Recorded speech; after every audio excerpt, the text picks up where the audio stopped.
gustaría que abordáramos una implicación teórica interesante que se desprende de mi teoría que dice que el tiempo y el espacio son absolutos.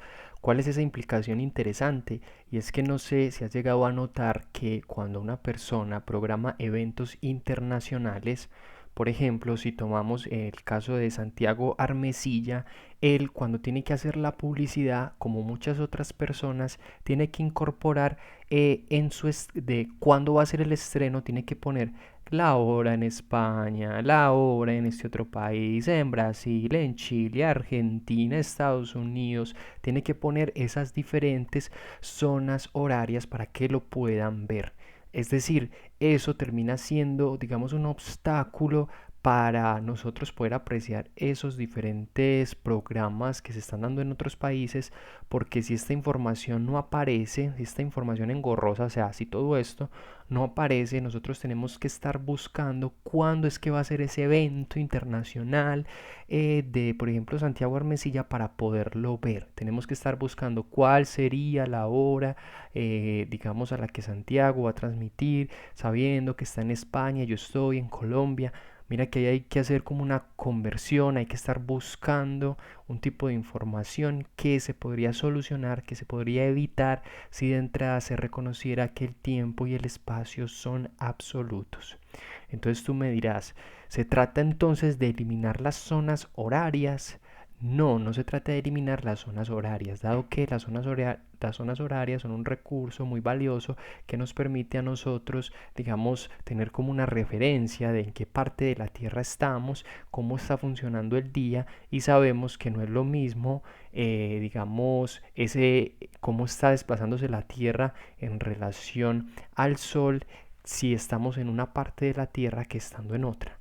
Entonces las diferencias horarias sirven, tienen un uso práctico y nos permiten orientarnos. Sin embargo, ¿qué es lo que pasa? Que como las zonas horarias incluso aplican para estos eventos, ¿cierto?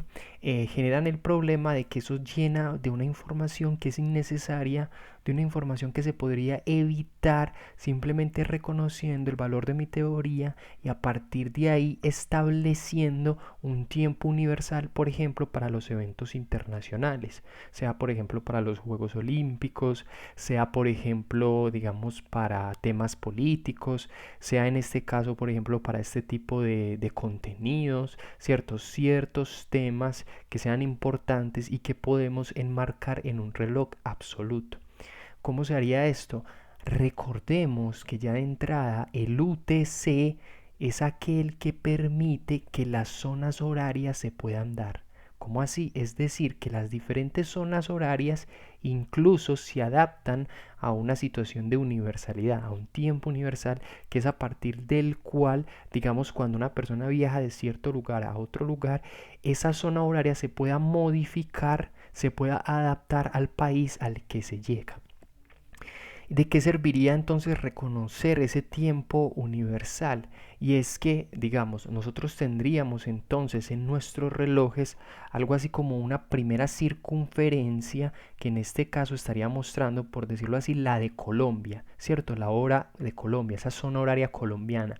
Pero además tendríamos otra circunferencia que nos habría de mostrar ese UTC internacional, ese Universal Time Coordinated o tiempo universal coordinado que lo que estaría permitiendo en este caso es que si un evento se programa en ese tiempo universal y absoluto, digamos a las 2 del tiempo universal y absoluto que estamos empleando, cualquier persona a lo largo de la Tierra a las 2 sabría que empieza, digamos, un evento.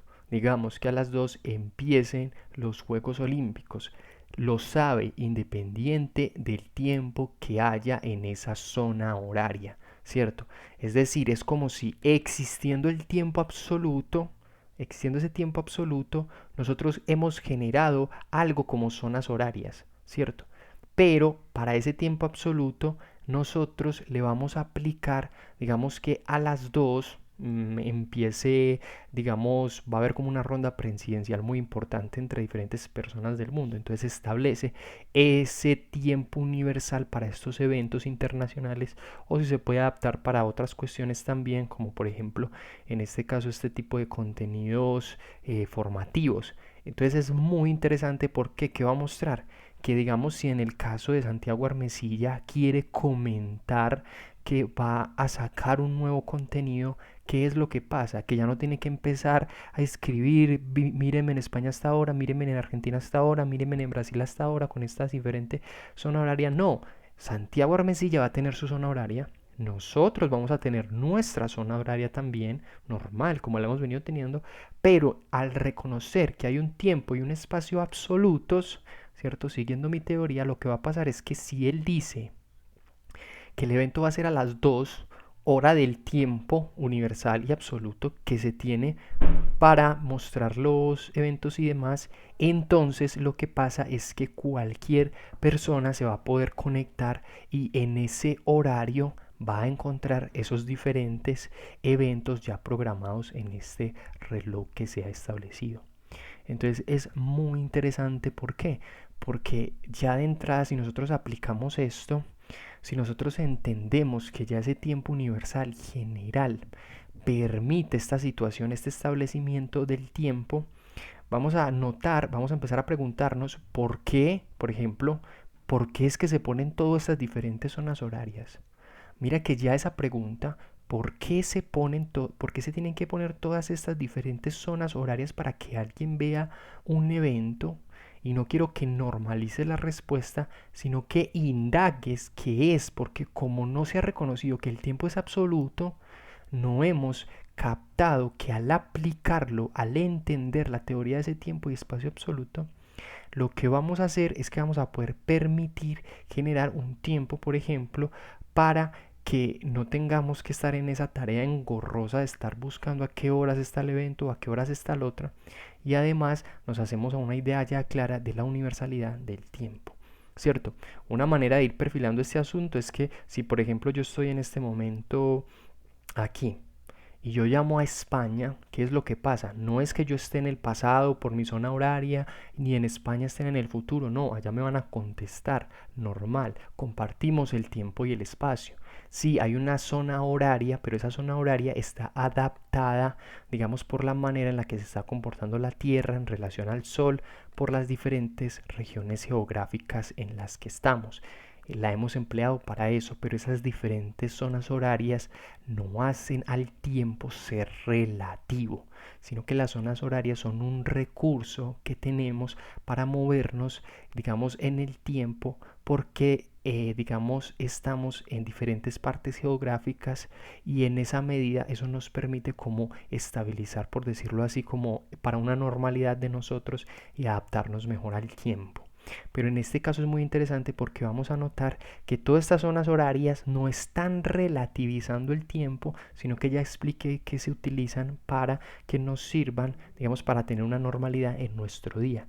Y en este caso ese tiempo universal y general y absoluto que estaríamos empleando, lo que nos serviría es para establecer un reloj universal y general en el que si Santiago Armesilla dice se va a programar un evento a las 2 del reloj universal, ya cualquier persona estando en China, en Taiwán, en Argentina, en Perú, Colombia, en México, en Venezuela, sabe que a cierta hora se va a tener que, o no se va a tener, se va a poder conectar sin problema y no tienen que estar empezando a hacer estas conversiones de, ay, ¿a qué hora será tal evento?